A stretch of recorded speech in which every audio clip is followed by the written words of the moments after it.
Bismillahirrahmanirrahim. Assalamualaikum warahmatullahi wabarakatuh.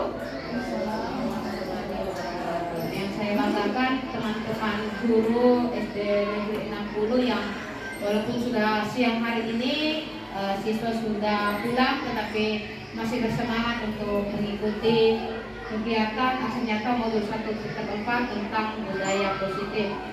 Dari saya TGP Rekognisi Angkatan 10 Materi 3. Sebelum kita lanjut, marilah sejenak kita berdoa menundukkan kepala. Semoga sampai kegiatan ini berakhir kita semua masih diberikan kesehatan untuk bisa sampai pulang ke rumah juga dengan selamat.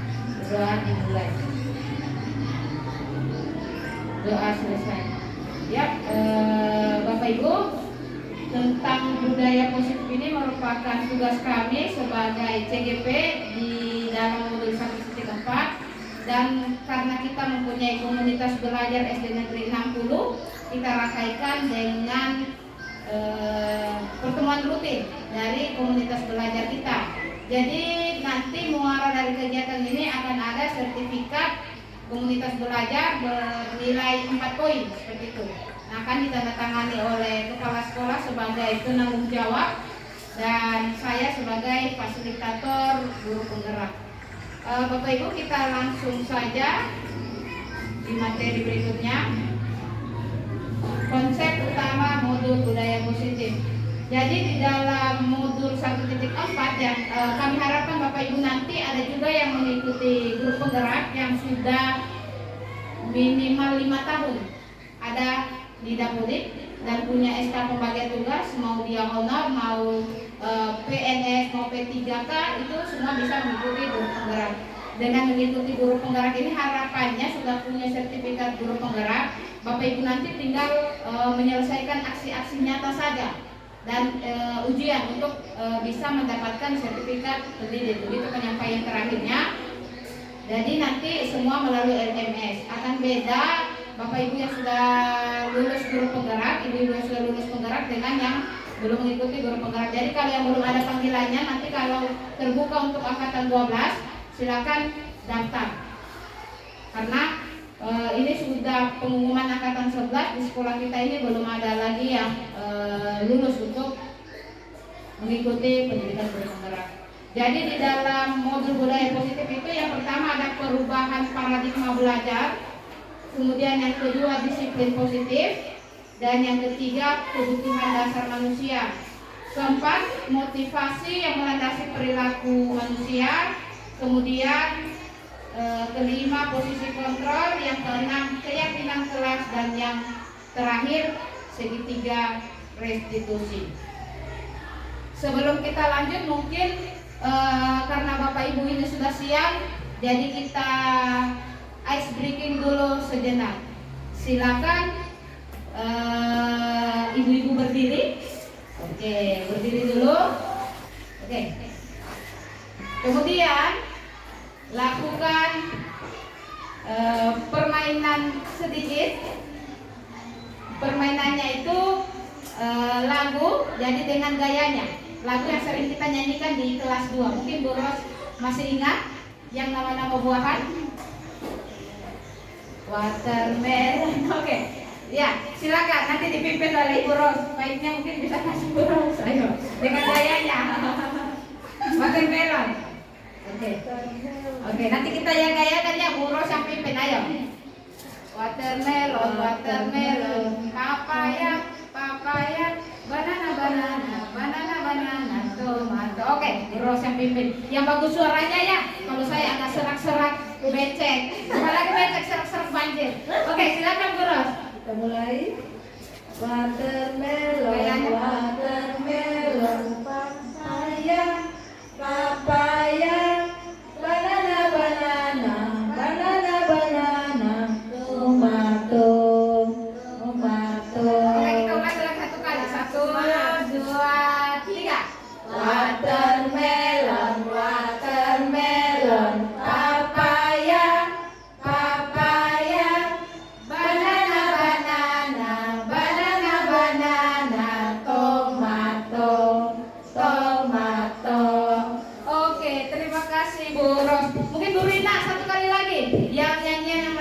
belajar itu di SD. Yang ada lagi itu apa? Yang melihat di pagar itu apa ya? Oh iya, oke. Silakan dipegang mainnya, nanti kami yang ikuti gayanya. Masih ingat? Tangan ke atas menggapai bintang, tangan ke samping burung yang terbang, tangan ke depan ikan berenang, duduk yang rapi siap berdoa, putar-putar tangan diputar, gulung-gulung tangan digulung. Ayo bukan lebih sempat. Ular melingkar di pagar bundar, kanan, kiri, atas, bawah, siap berdoa.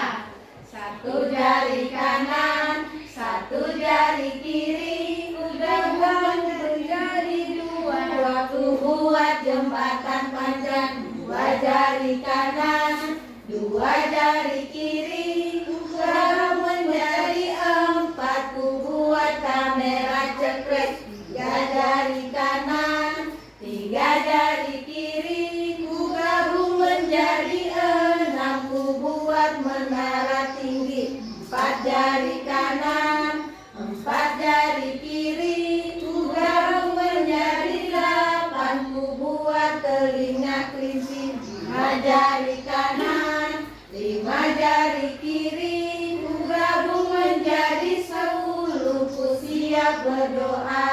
Oke, terima kasih. Oke, sekarang biasanya itu kan termasuk perubahan paradigma belajar. Dulu guru-guru kita kan tidak menggunakan itu, pokoknya masuk, kasih materi, keluar, tidak ada memberikan SDG. Mungkin Bu Guru akan bisa memberikan pendapat bagaimana dengan kita dulu dan zaman sekarang anak-anak yang sudah dikasih SDG, bagaimana semangatnya mereka datang ke sekolah, bagaimana senangnya mereka belajar dengan ibu-ibu. Silakan, siapa yang mau berikan pendapat? Mungkin Bu Nia bisa ceritakan sedikit. Kan zaman-zamannya kita atau dulu Miming, zamannya Bu Miming. Bagaimana dulu zaman-zaman kita? Silakan. Yang pegang kita. Ayo silakan Bu Miming. Bagaimana zamannya kita dulu lah? Kita dulu kan ya ceritakanlah bagaimana pendidikannya kita dulu dibanding ibu sekarang sudah jadi guru. Bagaimana pendidikan yang sekarang dibanding pendidikannya ibu waktu masih jadi siswa dulu. Silakan ya. Terima kasih atas kesempatan yang diberikan kepada saya. Menurut pengamatan saya dari pembelajaran yang dulu dengan pembelajaran sekarang, kalau pembelajaran dulu itu karena tidak adanya ice breaking, kadang anak-anak itu baru pembelajaran awal sudah mulai kelihatan jenuh.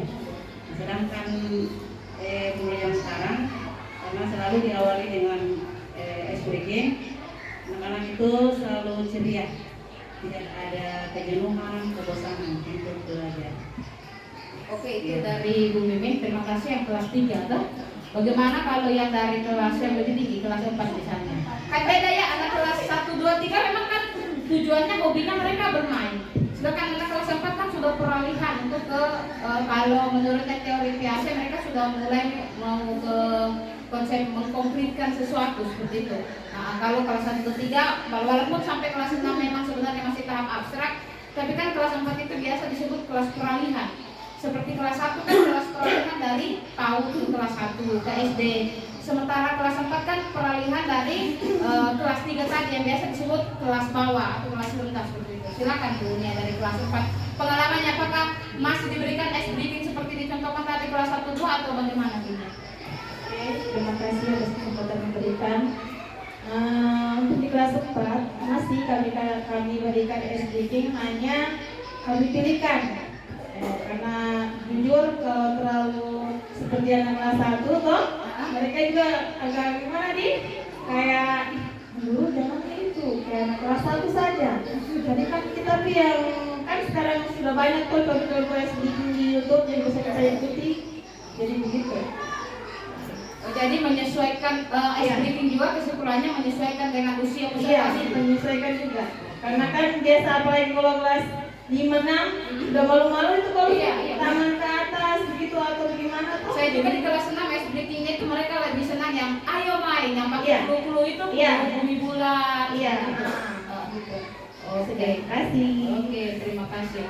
Oke, kita lihat apakah pembelajaran dengan paradigma baru itu. Oke, di sini dijelaskan bahwa pembelajaran dengan paradigma baru dirancang berdasarkan prinsip pembelajaran yang berdiferensiasi, sehingga setiap murid yang belajar sesuai dengan kebutuhan dari tahap perkembangan untuk mewujudkan profil pelajar Pancasila.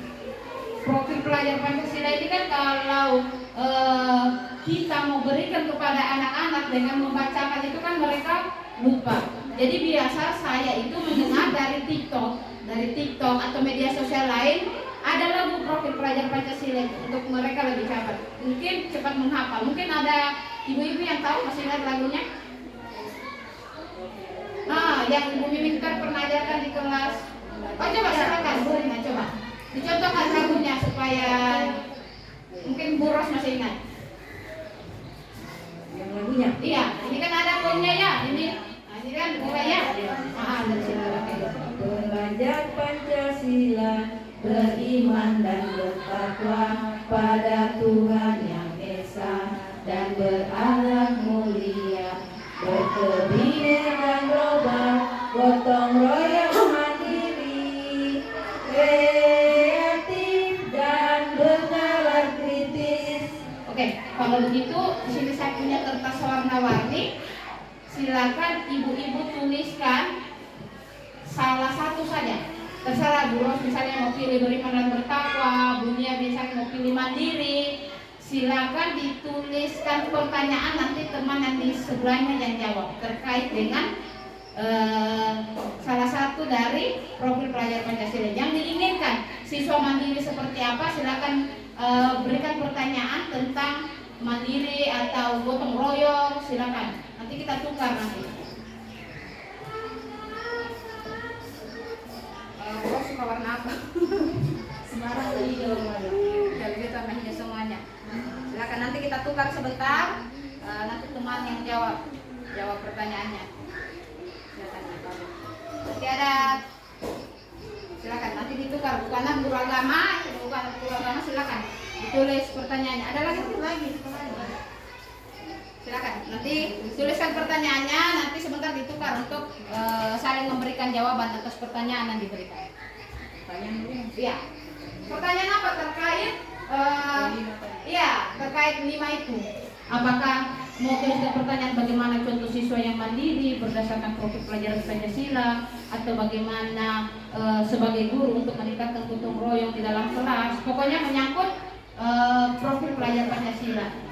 Atau bagaimana? Bisa nanti dikumpulkan saja pertanyaan, nanti kita jawab bersama-sama seperti itu. Silakan buat saja pertanyaan tentang bernalar kritis, bagaimana langkah-langkahnya. Kan biasanya itu guru berpikiran yang bisa bernalar kritis itu hanya kelas 6, benar enggak? Dari kelas 1 pun bisa.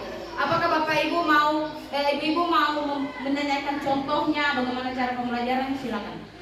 Terkait profil pelajar Pancasila. Pembelajaran dengan paradigma baru. Mau tanyakan apa? Bagaimana ciri-ciri anak yang kreatif? Silakan. Kita kumpulkan saja. Sudah Bu Ros? Ya, silakan dikumpulkan. Ada beriman, apa ciri-ciri anak beriman misalnya. Jadi nanti pertanyaannya di sini nanti kita share. Mungkin ada yang bisa menjawab, tapi kita cari jawabannya bersama. Beriman dan bertakwa, kemudian kebinakan global, gotong royong, kreatif, mandiri, dan bernalar kritis. Silakan. Satu saja? Iya, satu saja Bu. Ya, satu saja. Oke, sudah? Oke.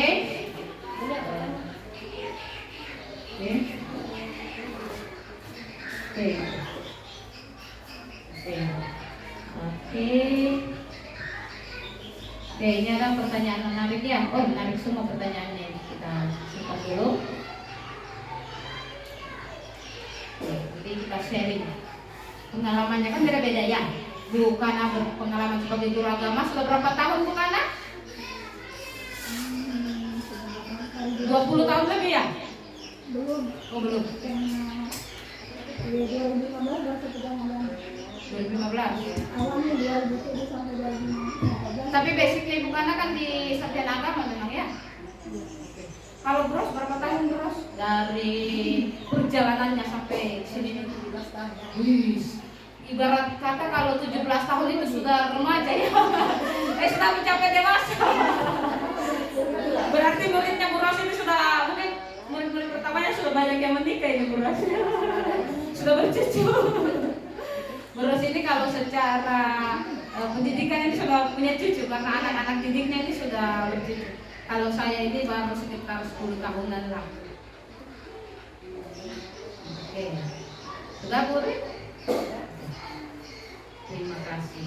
Sekarang pertanyaan pertama saya bacakan. Mungkin ada teman-teman yang bisa membaca, menjawabnya. Ini, bagaimana sih ciri-ciri anak yang beriman dan bertakwa? Mungkin ada yang, iya kan ada yang sama ya. Mungkin mungkin bisa ceritakan kita bukan agama, bagaimana Bukana menilai anak-anak yang beriman dan bertakwa. Silakan. Ciri-cirinya toh? Ciri-cirinya bagaimana? Silakan. Ya, Pertanyaan Ibu Mimin. ya. Dalam pembelajaran kita kan Ibu Kana ini guru agama. Bagaimana menilai anak-anak yang ini? Ada partai di mengerti itu ciri-cirinya itu anak yang beriman dan bertakwa bisa yang pertama bisa dilihat dari tinggal lakunya setiap hari. Contohnya ketemu gurunya bagaimana, kalau dia ketemu gurunya di jalan assalamualaikum itu berarti masuk ciri-ciri anak yang bertakwa dan beriman.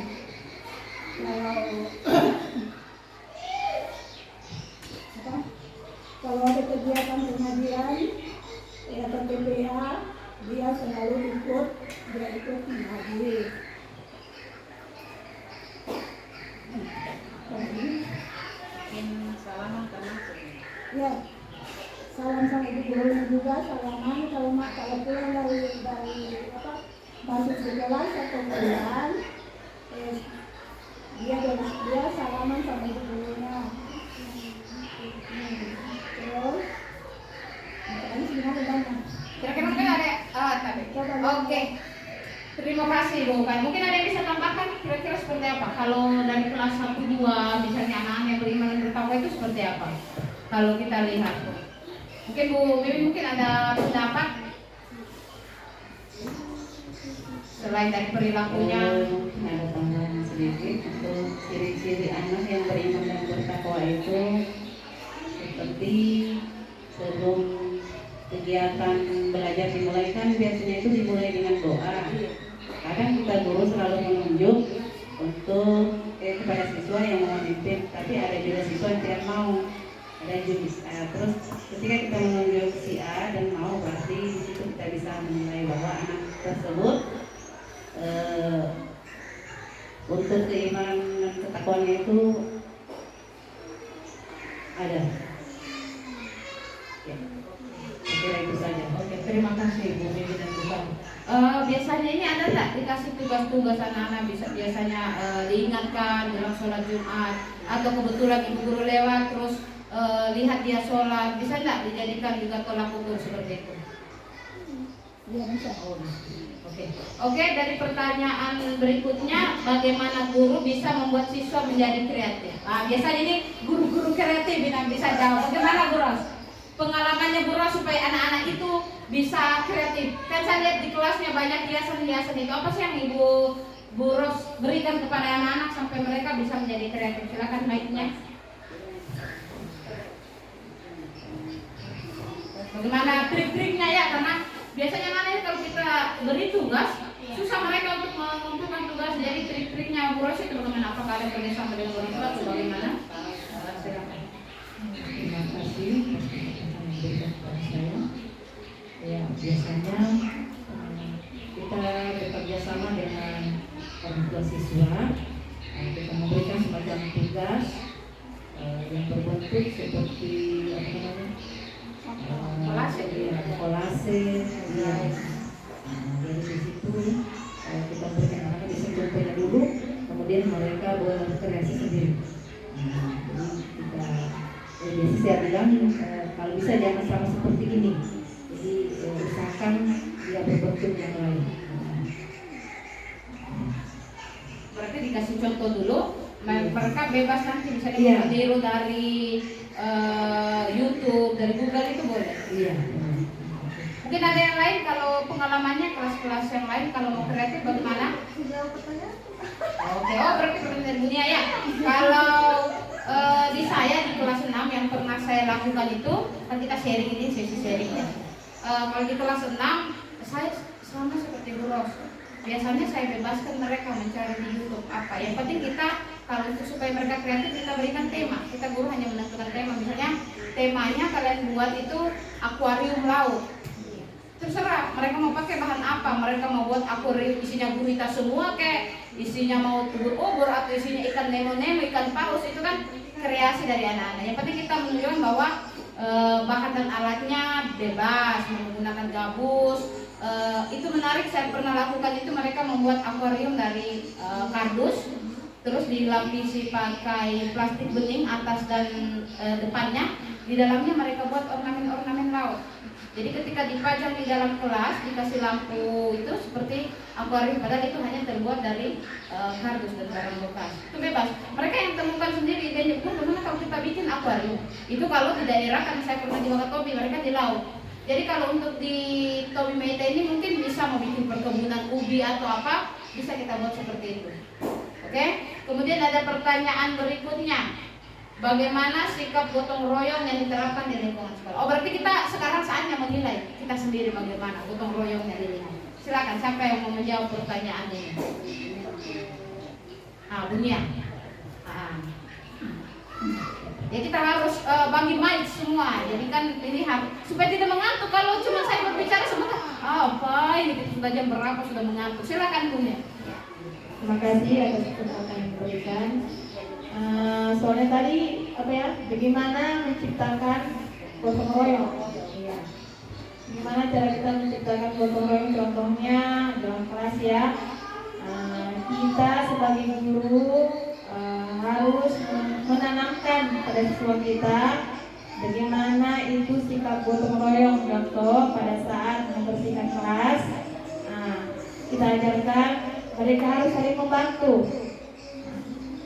membantu ya dalam kelas, agar karena gunanya juga gotong royong itu kan pekerjaan yang berat terasa ringan, pekerjaan yang banyak terasa cepat selesai. Iya, karena dilakukan secara bersama-sama. Beda kalau kita kerjakan sendiri, banyaknya pekerjaan pasti lama selesai.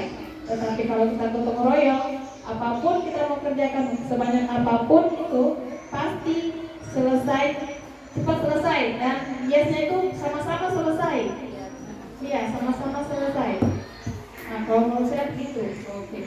Saya kira tadi berat menjadi ringan menjadi berat. Ada pepatah menjadi ringan. Iya, ada pepatah dulu itu.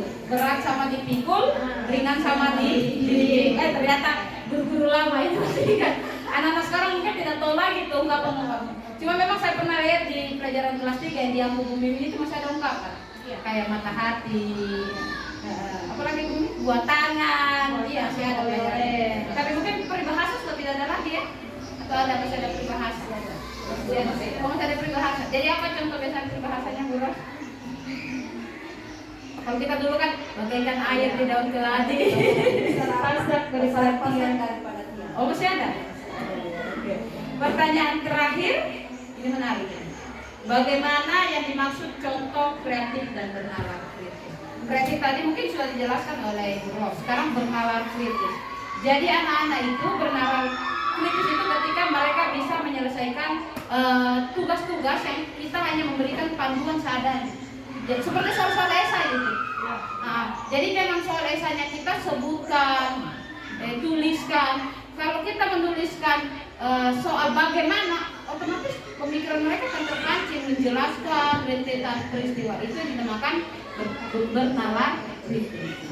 Oke, kita terima kasih Bapak, Ibu-ibu. Salam saya bilang Bapak, ternyata Bapaknya kita hanya satu dan lagi izin. Hari ini kita bersama dengan Ibu-ibu. Oke. Lanjut. Tadi sudah perubahan paradigma, sekarang kita ke disiplin positif. Dalam budaya kita, makna kata disiplin dimaknai menjadi sesuatu yang dilakukan seseorang pada orang lain untuk mendapatkan kepatuhan. Kita cenderung menghubungkan kata disiplin dengan itu tidak nyaman. Setuju nggak, Bapak? Bahwa ketika kita disuruh disiplin, pastinya tidak bebas, tidak nyaman. Ya, biasanya begitu. Setuju. Setuju ya. Saya juga kalau disuruh disiplin, kayaknya berat sekali itu disiplin. Padahal disiplin ini sebenarnya bisa dibawa ke arah yang positif. Makanya ada tulisan berikutnya bahwa sebagai pendidik, tujuan kita adalah menciptakan anak-anak yang memiliki disiplin diri sehingga mereka dapat berperilaku dengan mengacu pada nilai-nilai kebajikan universal dan memiliki motivasi intrinsik, bukan ekstrinsik.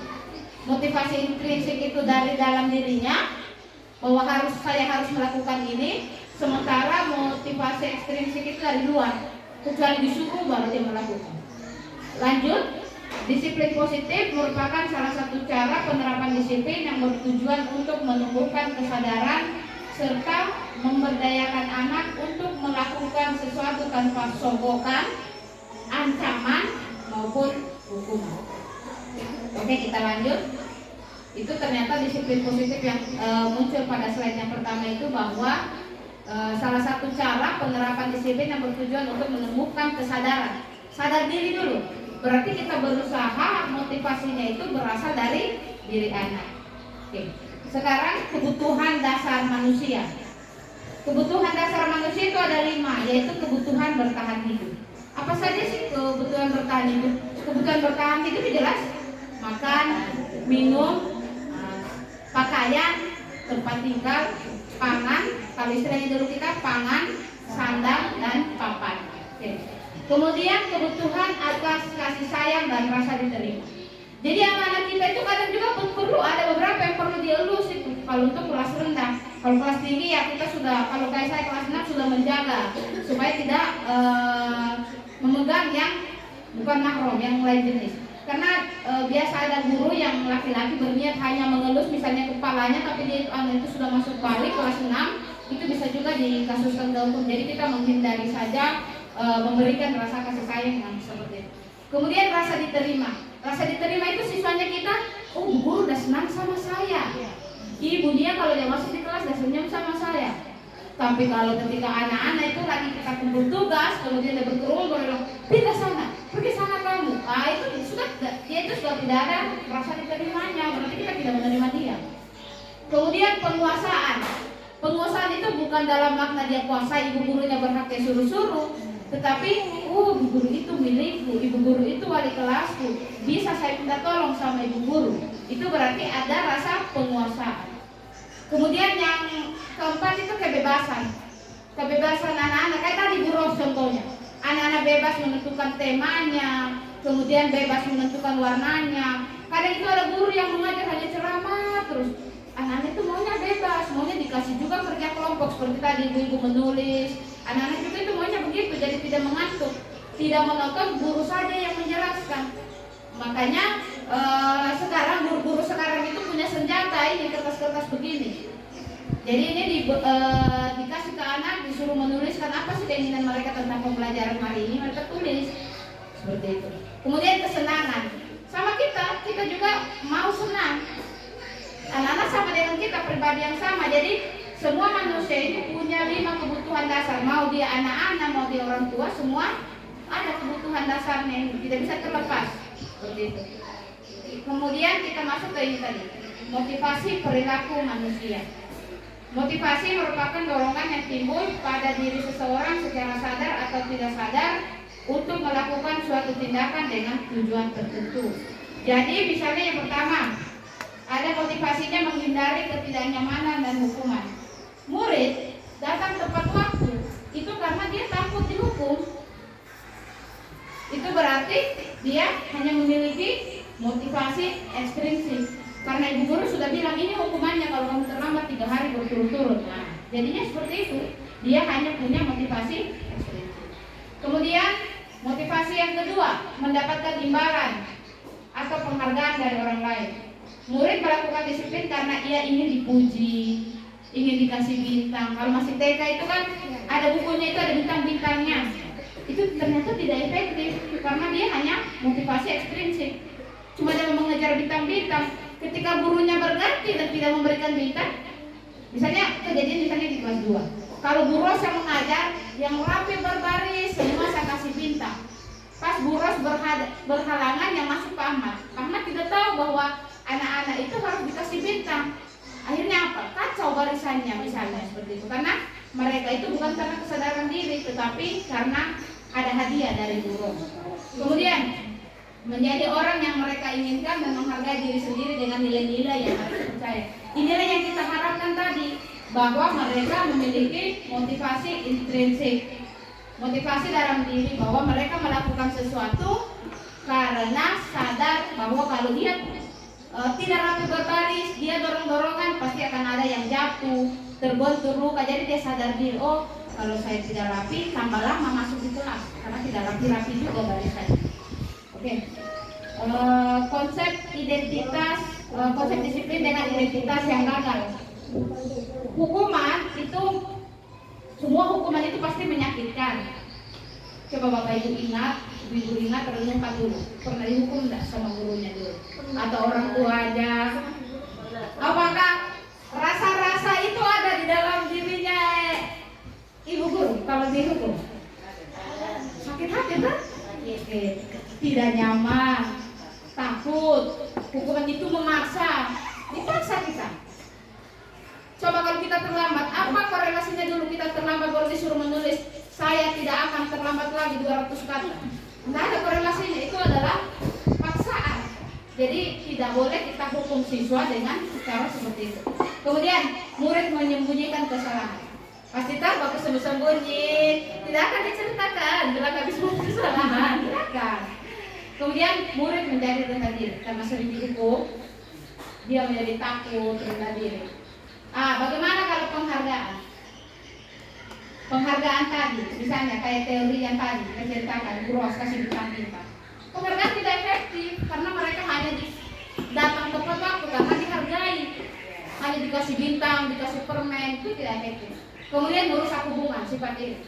Kenapa penghargaan itu bisa menimbulkan sifat diri? Mungkin ada yang bisa ceritakan pengalamannya atau pengalaman di siswanya. Kenapa kalau ada yang dikasih penghargaan temannya tiba-tiba iri? Itu bisa saja tuh. Bagaimana Bu Umi? Mungkin ada dari 1 sampai 5 ini mungkin kalau ada ceritanya tentang pemberian penghargaan yang ternyata tidak efektif, itu yang bagaimana? Apakah dia menghukum dengan dan lain-lain? Itu silakan. Mungkin ada ceritanya Bu Umi, silakan Bu Umi. Tentang ini penghargaan yang merusak hubungan. Jangan sampai Bu Umi sendiri yang rasakan itu. Kalau saya di sini bukan saya merasakan, tapi menurut saya dengan adanya penghargaan ini akan menimbulkan siswa yang lain mungkin berhubungan dengan yang itu ada yang di hukuman itu yang poin terakhir, murid menjadi rendah diri. Karena maksudnya karena ini di dalam kelas itu siswa kan beda-beda pemahamannya. Iya. Kalau kita mau adakan seperti itu, kapan anak ini akan maju? Mana dia akan berpikir positif. Iya. Kalau menurut saya, tidak tahu kalau teman-teman. Ya, jadi jujur kalau di kelas itu saya tidak pernah adakan cara seperti ini. Oke, terima kasih dari Bu. Mungkin ada cerita lain tentang kasih gula-gula, kasih permen misalnya. Jadi ternyata penghargaan itu mematikan kreativitas. Anak-anak tidak jadi kreatif. Karena kalau sudah dikasih penghargaan biasanya ada tipe anak-anak yang tidak pernah puas, tapi sebaliknya ada anak-anak yang masih puas. Sudah dikasih 1 kali ya sudah tidak mau lagi kerja karena sudah pernah dapat hadiah dari ibu guru. Sama ketika misalnya kayak kita kuliah, kalau sudah dicatat namanya kita tidak bertanya. Biasanya kan ada dosen yang suka catat nama. Oh itu sudah bertanya, Ibu Kana misalnya, oh sudah bertanya Wah Makana, oh Nia sudah bertanya. Ditulis biasanya itu kalau sesi diskusi kan sama dosen. Mungkin ada tambahan lagi. Apa lagi? Mungkin dengan adanya seperti ini jangan sampai anak ketergantungan. Betul. makanya menjadi tidak efektif. Karena tergantung, udah mau lakukan sesuatu karena mau dipuji. Istilahnya kalau kita orang Sulawesi, makan puji. Kalau sudah dipuji-puji itu semua tidak bisa kerja, biar kasih pindah gunung sudah bisa. Jadi dengan ini, makanya di K13 itu dihapus itu yang keempat, sistem ranking. Makanya walaupun ada sekolah-sekolah tertentu yang masih membagikan hadiah misalnya di depan, tetapi kalau untuk sekolah-sekolah penggerak atau yang sudah banyak guru penggerak dalam sekolahnya ini betul-betul dihapus sistem ranking ini. Karena anak-anak motivasinya tinggal mengejar ranking saja, dan kalau tidak sampai rankingnya atau dia dari ranking 1 tiba-tiba ranking 4 biasanya langsung kecewa, tidak mau lagi belajar seperti itu. Kemudian merampas hak menghargai sendiri. Dan tidak hargai dirinya sendiri hanya karena ingin dipuji, berarti dia harus pujian seperti itu. Oke? Itu antara hukuman dengan penghargaan. Sekarang bagaimana dengan ini identitas gagal ya? Ada hukuman, ada penghargaan. Berarti hukuman dan penghargaan itu dianggap sebagai yang gagal dan yang kita terapkan selama ini. Anak-anak kita kasih hukuman, anak-anak kita kasih penghargaan, itu ternyata gagal. Apa sih konsep yang suksesnya katanya? Ini dia. Konsep yang suksesnya itu ada konsekuensi dan restitusi. Jadi bukan hukuman, konsekuensi. Konsekuensi penguatannya jangka pendek, perlu monitoring berkelanjutan. Kemudian ada stimulus dan respon. Kita memberikan dulu stimulus, itu bahasanya itu rangsangan, kemudian ada respon. Kemudian murid menghormati peraturan, tetapi ada buruknya, siswa kehilangan waktu untuk merenungi kesalahannya. Karena langsung kita kasih tahu konsekuensinya. Misalnya kalau guru agama, pelajaran agama lagi mengajar, konsekuensinya terlambat berarti baca ayat misalnya, kebetulan. Atau guru olahraga, siswanya si A ini terlambat, teman-temannya sudah pemanasan, berarti konsekuensinya dia harus pemanasan sendiri. Nah itu konsekuensi. Anak-anak tidak merasa terhukum karena dia berhubungan. Seperti yang saya ceritakan, kalau hukuman itu tidak ada hubungannya. Dia datang terlambat mata pelajaran olahraga, bukannya disuruh pemanasan, malah disuruh menulis 200 kali. Saya tidak akan terlambat, tidak ada hubungan dia. Kalau konsekuensi ini ada hubungan antara pelanggaran dengan tebusan yang akan dia lakukan. Kemudian restitusi. Restitusi itu cara hingga siswa bertanggung jawab untuk perilakunya sendiri. Fokus pada pemecahan masalah jangka panjang agar tidak berulang. Kemudian murid menghormati dirinya dan orang lain. Teori kontrol. Teori kontrol ini coba Bapak Ibu silakan kita lakukan. Kita praktekkan ini teori kontrol. Nanti dipraktekkan juga di dalam kelasnya. Oke. Berpasangan, tapi bukannya karena tidak ada pasangannya berarti dengan saya. Bunia dengan Bumi. Sekarang coba ambil benda dan digenggam. Terserah mau di kertas tadi, mau di. Oke, sekarang yang menggenggam ini Bu Mimin dan Bu Ros dulu dan Bu Kana. Silakan digenggam. Genggam. Sekot oke. Sudah? Sekarang Bu Rina dan Bu Nia coba rampas itu. Bisa enggak? Bisa enggak? Dia mau kan enggak kasih? Dia mau kasih enggak? Dia mau? Oke, lepas. Sekarang gantian. Bu Rina yang menggenggam. Terserah mau dibeginikan. Kalau saya beginikan supaya bukan nanti bisa buka. Ayo silakan. Silakan nanti dipraktekkan. Buka.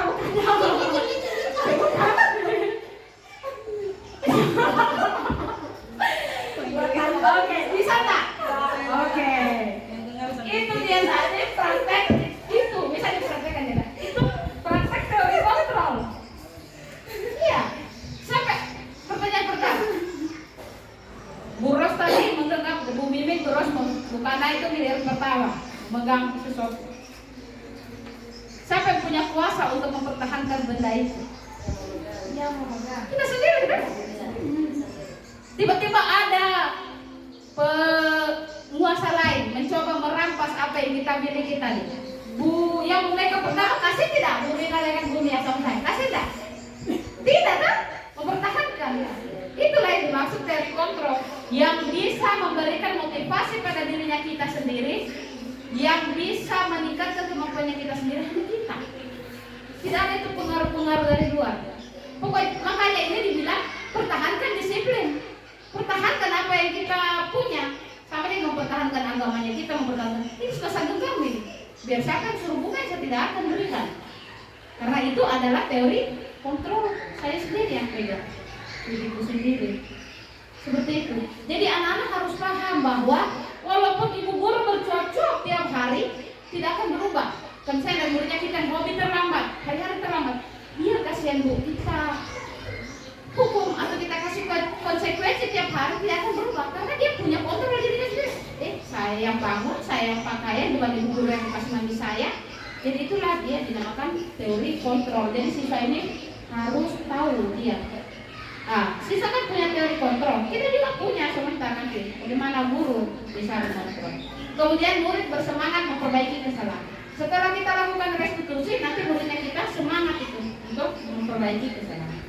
Oke, sekarang kita yang menarik ini restitusi. Kalau konsekuensi kan kita sudah paham, sudah sering kita lakukan. Kalau kamu terlambat mata pelajaran olahraga, berarti harus pemanasan sendiri. Kalau kamu tidak kerja PR, berarti konsekuensinya mengerjakan lagi. Iya, mengerjakan lagi. Oke, itu konsekuensi. Kalau kita denda itu bukan konsekuensi, itu hukuman. Kalau kita tidak kerjakan PR-nya sampai batasan dikumpul, konsekuensinya boleh ditambahkan PR-nya menjadi 2. Misalnya, teman-temannya membuat mozaik 1, pembuatan nama, dia boleh kita tambahkan dengan hewan. Itu konsekuensi, bukan hukuman. Kalau kita bilang kalau tidak kerjakan kamu bayar, berarti itu hukuman. Oke, ibu sudah paham. Oke, konsep disiplin dengan pendekatan restitusi. Sebuah cara baru menanamkan disiplin positif pada murid. Restitusi adalah proses menciptakan kondisi bagi murid untuk memperbaiki kesalahan mereka sehingga mereka bisa kembali pada kelompok mereka dengan karakter yang lebih kuat menurut Gosen 2004. Sementara tahun 96 juga diungkapkan masih dengan yang sama Gosen, restitusi juga merupakan proses kolaboratif yang mengajarkan murid untuk mencari solusi untuk masalah mereka. Jadi mereka mencari sendiri solusinya dan membantu murid berpikir tentang orang seperti apa yang mereka inginkan dan bagaimana mereka harus memperlakukan orang lain. Sekarang ada satu kegiatan lagi, tuliskan murid seperti apa yang ibu-ibu inginkan. Tadi kita pakai warna hijau, sekarang kita pakai warna pink. Kalau masih ada batas hijaunya mau tetap dipakai silakan. Oh ya, bisa ada? Tuliskan murid seperti apa yang ibu-ibu inginkan. Tuliskan murid seperti apa yang menjadi impiannya kita.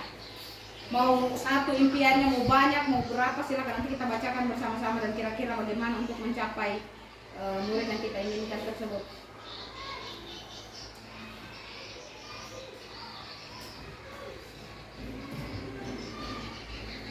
Murid yang paling ideal, apa yang diinginkan?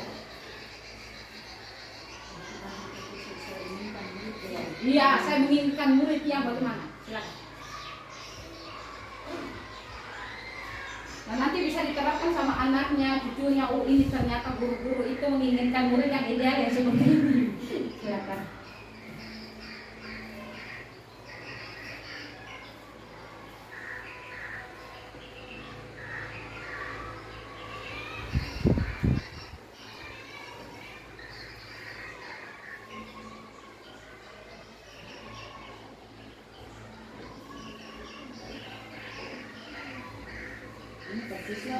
Iya, ke murid.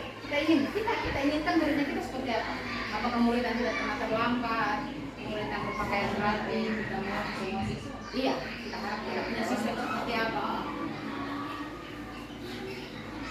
Pribadinya mereka yang seperti apa? Seperti itu.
satu orang bisa bacakan apa yang menjadi keinginannya kepada muridnya? Siapa yang mau membacakan?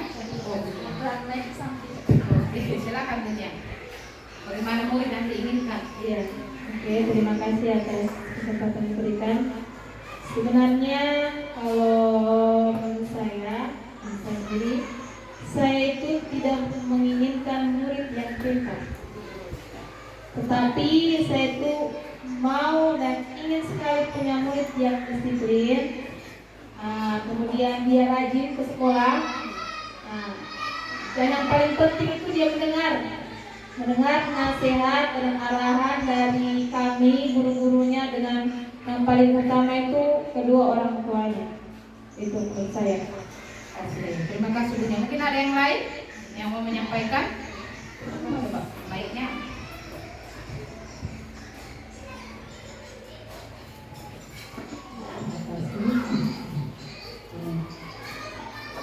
Sama sebetulnya saya juga menginginkan siswa yang berperilaku baik, sopan, supaya dan menjaga sikapnya, karena anak-anak biasa kita dengar walaupun dia pintar, tapi kadang di masyarakat kalau kita dengar sikapnya kurang bagus, ya kita juga guru yang terbawa. Jadi yang saya inginkan itu siswa yang berperilaku baik, sopan, dan cerdas. Berarti kita sepakat ya, adab di atas ilmu istilahnya ya. Berarti kita karena pintar itu bisa dibentuk, tetapi akhlak itu harus dari dini memang dia ya. Kalau memang kali-kali menghitung itu semua bisa mereka cari sendiri, tapi karakter positif itu tugasnya kita dari sejak dini. Oke, lanjut.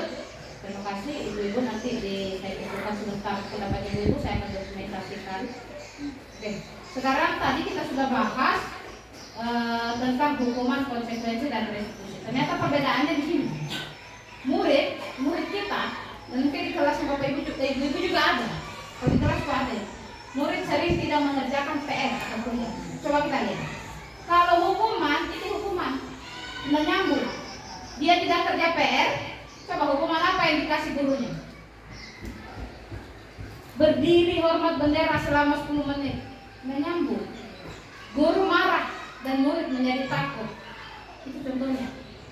Kemudian kalau dia konsekuensi, guru memberikan konsekuensi untuk mengerjakan PR, tugas saat istirahat atau dikerjakan sebanyak 3 kali lipat. Seperti tadi, kalau tidak kerja tugas mosaik 1, ditambah lagi 1. Itu konsekuensi. Guru tegas dan murid menghormati peraturan.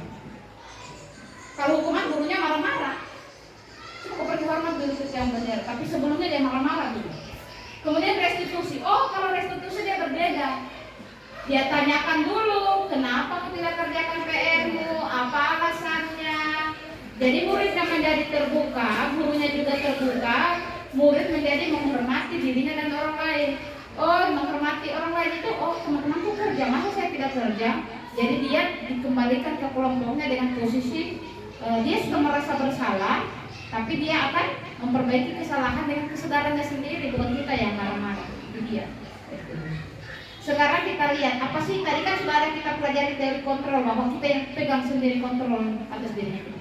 Kita lihat, ada 5 ternyata posisi kontrolnya kita ini sebagai guru. Kita kadang menjadi penghukum, kita kadang menjadi pembuat merasa bersalah, kita kadang jadi soulmate, jadi teman, kita kadang-kadang jadi pemantau. Dan kita ternyata yang terbaiknya bisa menjadi manajer. Jadi kita lihat dulu contohnya. Yang mana sih? Kapan sih kita dibilangi penghukum, pembuat merasa bersalah, teman, pemantau, dan manajer? Ini dia, ada kasusnya. Kasusnya, murid tidak memakai atribut lengkap saat upacara bendera. Dia tidak pakai topi misalnya. Kalau guru penghukum itu langsung bilang begini, patuhi aturan sekolah, lalu berdiri di depan barisan. Dipisahkan itu murid yang tidak pakai topi. Saya itu sering waktu SMA yang tidak lengkap kan itu dipisahkan barisannya.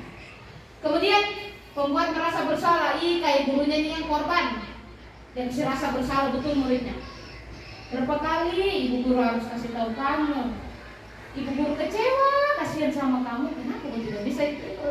Nah, itu membuat merasa bersalah. Seolah-olah gurunya teraniaya karena siswanya tidak rapi, gurunya yang teraniaya. Kemudian posisi teman, teman-teman kan teman, orang tua. Ayolah yang tertib dong, buat ibu guru bangga. Kali ini tidak apa-apa kamu salah lain kali. Oke teman lah, dah. Kemudian pemantau itu dari jauh sudah lihat. Apabila lagi kolanda, kalau dia pakai topi, jadi konsekuensinya kalau tidak pakai topi. Nah itu pemantau. Tapi manajer beda, makanya banyak orang cita-citanya jadi manajer. Ternyata kalau manajer, apa dia bilang? Apakah kamu tahu kesalahanmu? Apa? Kau tahu salah ini hari? Iya bu. Apa? Saya sudah pakai topi. Kira-kira bagaimana kau akan perbaiki kesalahanmu supaya tidak terulang minggu depan? Dipikir kan? Oh saya kasih masuk memang topi kau di tas bu guru dari malam. Nah, kita lihat minggu depan apakah terjadi? Oh bu guru, mamaku udah belum belikan. Jadi apa kira-kira? Saya suruh mamaku belikan. Jadi lihat apakah dia laksanakan betul itu minggu depan. Itu dia posisi kontrol guru. Nanti kita pikir-pikir saja dalam dirinya kita. Saya selama ini ada di mana? Kalau saya semuanya, kecuali manajer jalan mungkin saya laksanakan. Karena baru juga saya pelajari. Karena baru juga modul ini saya pelajari di guru penggerak ini. Kalau saya tidak belajar, mungkin saya mau tahu jadi itu terus di penghukum. Saya itu paling sering saya itu ada di penghukum dengan di pemantau. Apabila gitu itu paling sering saya. Tetap kalau boros mungkin ada di mana? Kalau guru keras ada di mana? Merasa bersalah. Merasa tersakiti sekali. Kalau murid lah biasa ada di mana murid? Kita jujur-jujuran. Supaya kita cepat bertobat. Saya itu mau banyak-banyak istighfar ini. Murid itu biasanya ada di mana murid? Iya nih, anak-anak kelas 3 ini. Kalau Bu Mimin di mana Bu Mimin? Kalau saya bukan satu diri yang belum pernah kali itu pemantau. Oh, pemantau. Kalau manajer biasa saya. Biasa, oke. Kalau Bu Nia? Semua berat sama saya. Kalau Bu Nanya kurang tahu kan gimana?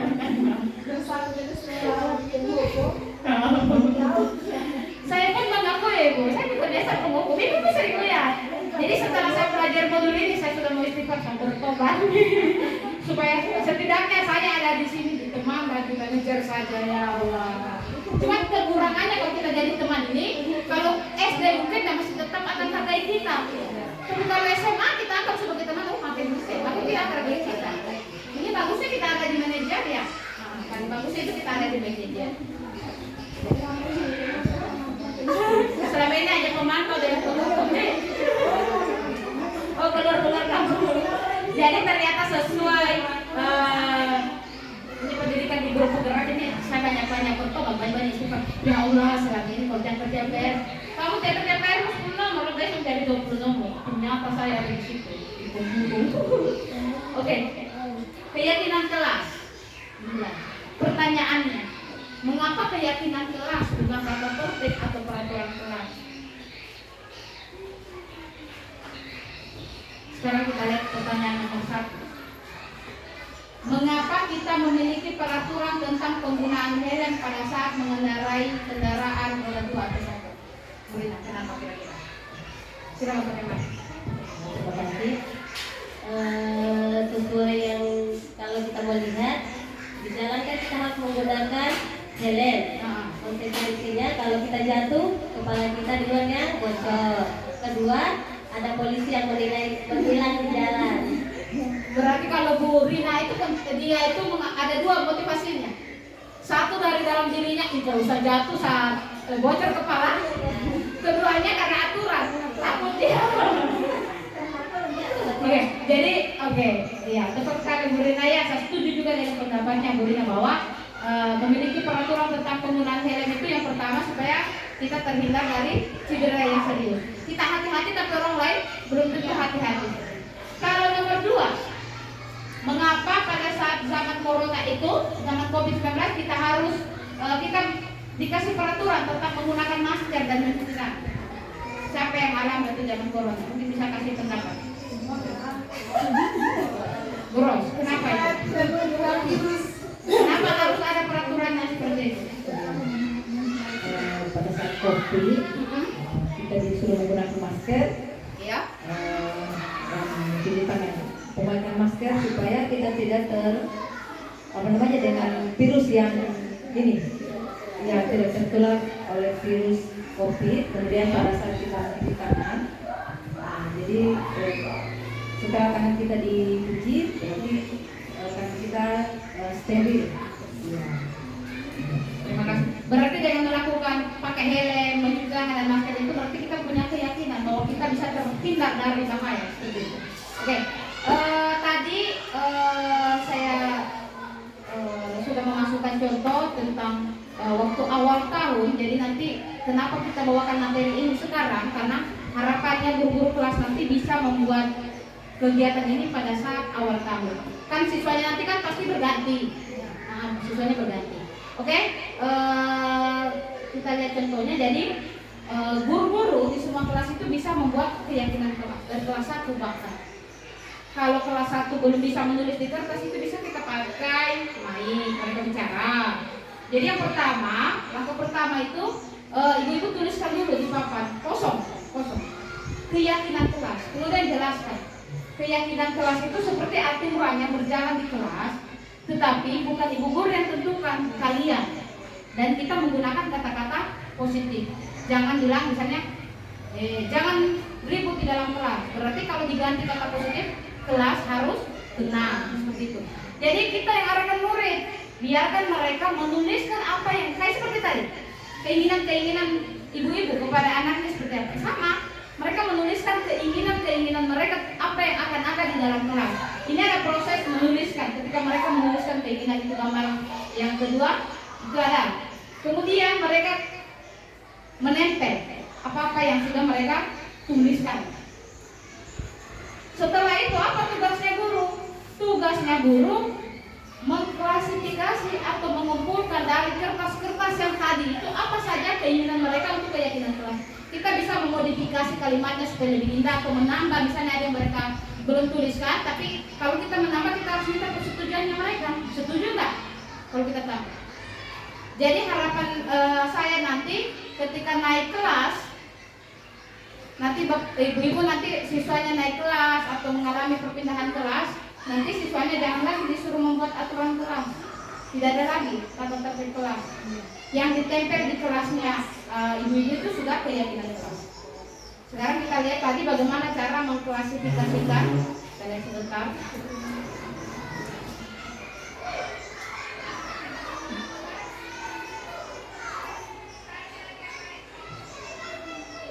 Jadi saya cek satu persatu. Siapa yang menuliskan hadir di kelas tepat waktu? Cek satu-satu mereka. Oh, saya di teman.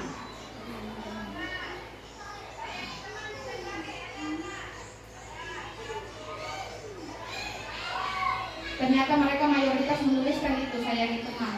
Apakah satu orang boleh menuliskan 2? Boleh, tapi lebih baik dibatasi 2 saja. Takutnya nanti banyak sekali kertas yang tertempel di papan. Nanti kita klasifikasikan. Apakah di situ ditulis tidak membuli, berarti dia termasuk klasifikasi saling menyayangi dan membantu satu sama lain. Karena kata-katanya anak-anak ini kan tidak bisa kita harapkan langsung kata-kata yang bagus. Bisa kita modifikasi dulu. Ini masih ada yang menempel satu kelas. Yang dipaksa lagi langsung selesai sekarang tadi. Masih saya sambil menjelaskan, sambil mengklasifikasi masih ada yang menempel. Kita modal ini saja kertas ini, kertas warna warni. Lebih menarik buat mereka ini, pengalaman yang menuliskan. Jadi setelah ini terkumpul, kita bisa nanti sampaikan bahwa ini keyakinan kelas kalian sendiri yang buat. Berarti kalian sendiri yang harus patuhi. Bukan ibu guru yang suruh, bukan ibu guru yang buat, kalian yang buat. Jadi iya, berdasarkan ini kan mereka sudah, oh saya sendiri. Jadi mereka ada rasa memiliki di dalam hatinya. Oh kita sendiri yang buat. Oke, begitulah tadi kita saksikan pembuatan keyakinan kelas.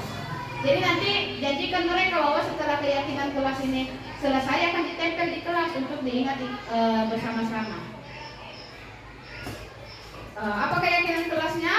Masuk kelas tepat waktu, saling menyayangi satu sama lain. Ini yang mereka tulis, nanti kita modifikasi. Menjaga kebersihan, melaksanakan piket, membuang sampah pada tempatnya, angkat tangan sebelum berbicara, merapikan buku. Itu mereka tulis, itu harapannya mereka yang ada di kelas. Nanti boleh kita modifikasi, kasih mereka saran. Kalau mereka setuju, boleh kita tambahkan lagi keyakinan kelas. Jadi itu nanti dilakukan oleh wali kelas. Pembuatan keyakinan kelas itu lebih abstrak dari peraturan, berupa pernyataan universal, dibuat dalam kalimat positif, jangan ada kata jangan dan tidak.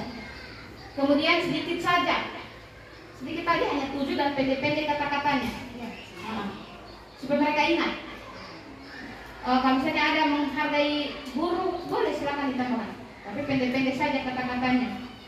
Kemudian sesuai kondisi kelas dan sekolah agar mudah diterapkan. Jangan sampai kita bikin peraturan membawa HP, misalnya mereka membolehkan membawa HP, sementara banyak yang tidak punya HP dan memberatkan. Kemudian semua warga kelas harus terlibat. Ada keyakinan kelas, ada keyakinan sekolah, tapi keyakinan sekolah mungkin ini lebih rumit dilakukan. Itu tadi kalau untuk keyakinan kelas. Kemudian yang segitiga restitusi. Tadi itu, yang Bu Mimin sertanya lebih banyak ke manajer. Berarti Bu Mimin secara tidak sadar mungkin sudah menerapkan ini segitiga restitusi. Apa yang dilakukan di segitiga restitusi itu ada 3. Yang pertama, menstabilkan identitas. Kita stabilkan dulu identitasnya siswa ini, bahwa dia juga manusia biasa, bahwa dia juga pernah melakukan ini kesalahan, tetapi kita kasih tahu, bilang misalnya ada siswa yang terlambat. Kenapa? Karena saya bantu mamaku sampai malam. Kita harus kasih tahu bahwa membantu mama itu penting, tapi pilih terbaik yang bisa kita lakukan itu datang sekolah tepat waktu, membantu mama terlaksana, datang ke sekolah tetap tepat waktu. Kemudian ada validasi tindakan yang salah. Kita tanyakan alasannya. Kayak siswanya kita tidak pakai topi, tiba-tiba kayak saya ujung-ujung langsung saya suruh berbaris di tempat lain yang kena matahari. Saya tidak mau tahu alasannya. Padahal alasannya kasihan, mungkin belum dibelikan namanya topi. Jadi kita harus tanyakan alasannya. Dan yang berikutnya kita menanyakan keyakinan. Apa keyakinan pakai topi itu satu upacara penting tidak? Penting Bu, supaya tidak kepanasan. Jadi dia langsung sadar diri bahwa dia harus pakai topi. Ini ada contohnya penerapan segitiga restitusi. Saya cek dulu. Kita nonton sedikit saja karena sudah jam 1.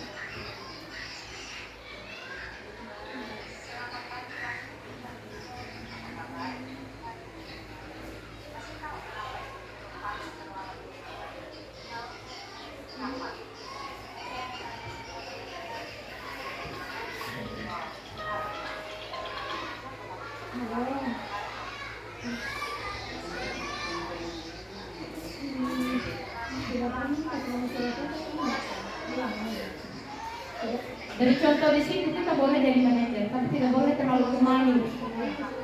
Tetap kita tanyakan alasannya, tetapi kita harus tetap tegas.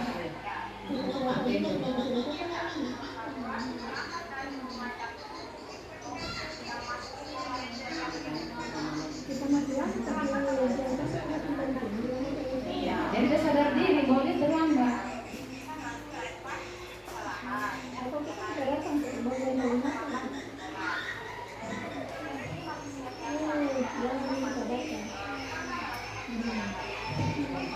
Seperti itu. Nanti kita lihat langkah-langkahnya diterapkan semua atau tidak.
biasa nyalakan alarm mematikan saya.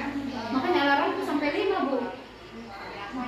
Jam 5, jam 5.05, jam 5.10 sampai setengah 6. Pas bunyi sama kita. Oke, dari contoh itu kan sudah dilakukannya. Kita sudah tanyakan alasannya dia seperti itu.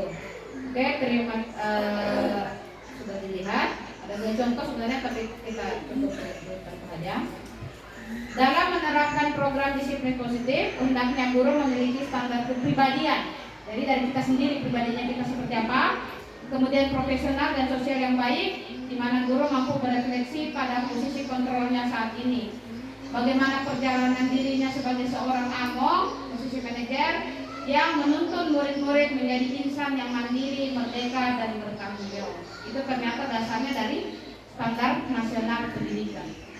Ya, kita sudah sampai di akhir sesi. Semoga sesi belajar kita hari ini membawa manfaat sehingga mewujudkan pelajar profil Pancasila. Mari bergerak, tergerak, dan menggerak.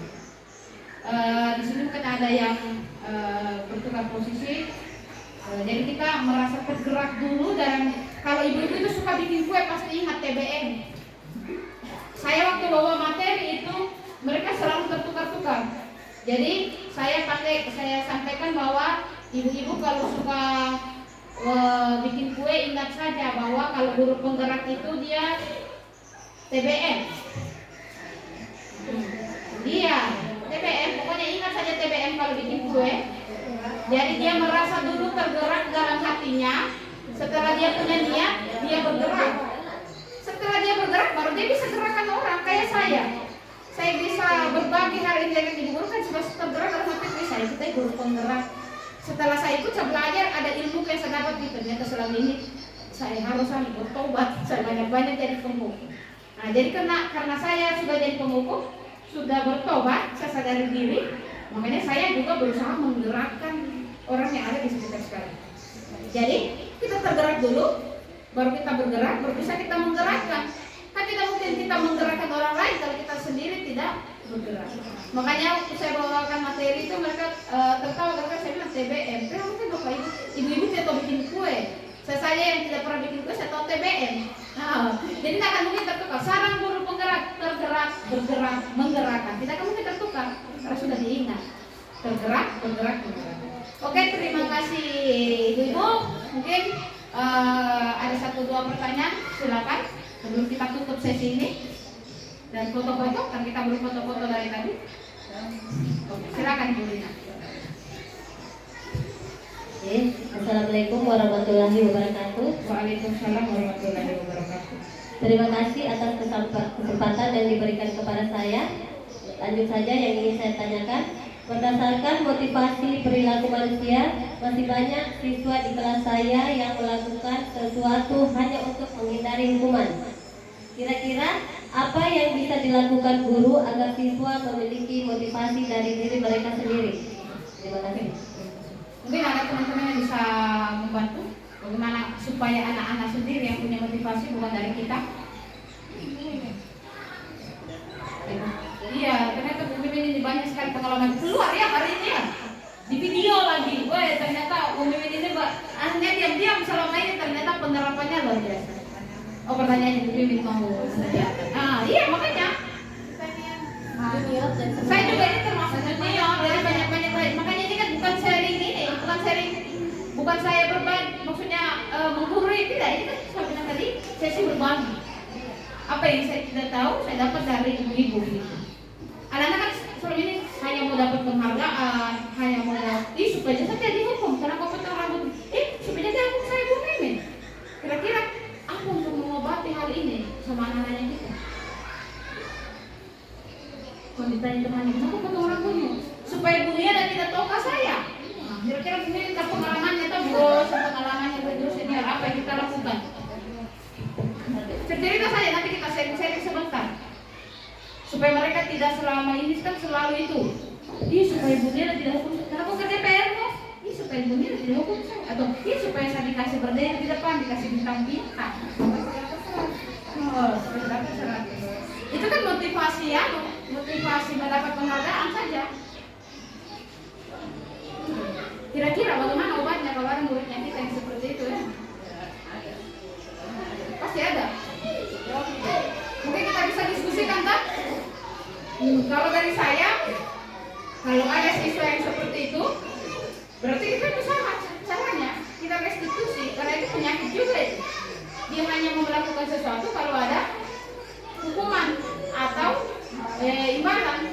Jadi kita panggil supaya ungkapkan semua keinginannya, terus kita berikan dia kesadaran. Tapi dari dia bukan kita hanya menuntun. Saya contoh dari video, saya hanya menuntun, dia sendiri yang jawab apa yang dia inginkan. Saya ingin dapat penghargaan.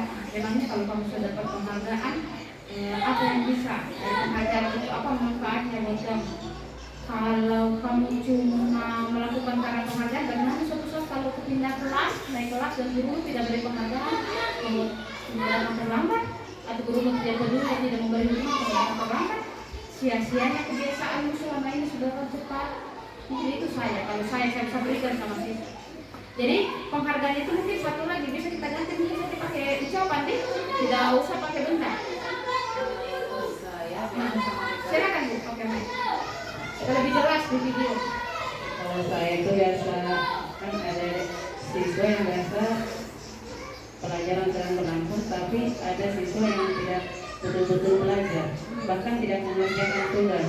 Karena saya panggilan, saya tanya alasannya, mungkin karena sudah karakternya begitu, malas. Karena ada juga anak malas menulis tapi pemahaman ada. Nah, jadi saya sering kasih motivasi. Kira-kira bagaimana kalau kamu tidak belajar sementara teman-teman belajar? Karena kapan kamu tidak belajar berarti pelajaran kamu hari ini tidak tuntas, dan berarti kamu datang di sekolah itu sia-sia. Kasih pemahaman seperti itu. Cuma mungkin ada teman-teman yang bisa menambahkan. Oke, kalau saya dengar pendapatnya mungkin luar biasa, banyak ilmu yang kita dapat hari ini dari guru dosennya. Oke, mungkin ada lagi satu sebelum kita tutup. Oh ya, bukan. Sampai di meja saja Pak.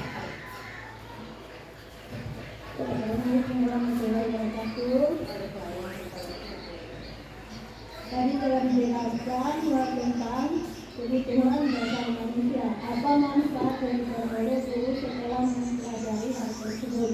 Terima kasih. Oh iya, paham. Kenapa kita perlu pelajari ini? Kenapa ada di materi guru penggerak ini? Kenapa guru harus memahami kebutuhan dasar manusia sebelum dia mengajar? Kira-kira apa? Oke, silakan. Kenapa harus ada minimal kebutuhan dasar? Nah, kenapa kita harus pahami kan? Kita harus pahami. Kalau untuk pemahaman saya, agar pada siswa itu tidak tercipta rasa dendam ketika dia sudah tamat dari sekolah dasar. Karena biasa pengalaman saya itu biasa kita ketemu mantan siswa kita di jalan, kadang ada yang masih menyapa, ya. Kadang ada juga cuek. Jangan dia tamat, dia di kelas 6 saja baru kita pernah ajar di kelas 2. Ya, biasanya dia masih dendam. Lalu ada perlakuan kita yang tidak mengenakan seperti itu. Mungkin seperti itu ya, bahwa kita harus pelajari ini kebutuhan dasar manusia supaya kita paham apa sih kebutuhannya anak-anaknya kita. Oh ternyata anak-anaknya kita ini harus juga dikasih kebebasan. Ternyata mereka juga ini harus dikasih kesenangan dalam belajar. Ternyata siswa itu harus diberikan juga rasa diterima, dihargai. Kemudian yang paling penting kebutuhan bertahan hidup. Jadi kalau kita sudah lihat siswa kita berkeringat dingin, terus yang lapar mungkin. Itu adalah kebutuhan bertahan hidup. Jadi kenapa kita pelajari ini supaya kita pandai melihat kondisi siswa kita di dalam kelas. Kalau dia menguap terus, tidur itu juga kan kebutuhan dasar. Kebutuhan bertahan hidup. Langsung tanya, kenapa yang kita tidak praktekkan dulu? Kenapa kamu ngantuk? Udah tidur kan tadi malam. Kenapa subuh kamu dulu? Iya, namanya itu biasa saya lihat. Karena anak saya kan muridnya Bu Bibi sekarang sudah cuci muka kalau mengantuk. Jadi ternyata gunanya kita pelajari ini supaya kita paham apa yang kita berikan sama siswanya kita kalau ada kita dapat kondisi. Oke? Ibu-ibu terima kasih atas kebersamaan hari ini. Mungkin ada yang mau selfie-kan kita di depan. Kita tutup dengan doa dulu. Berdoa dimulai.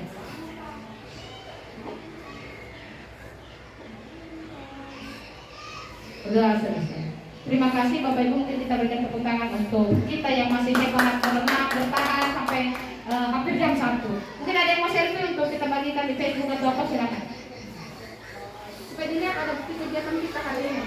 Siapa yang mau foto kita? Oh, selfie Mirina, bro. Ini kita harus masuk.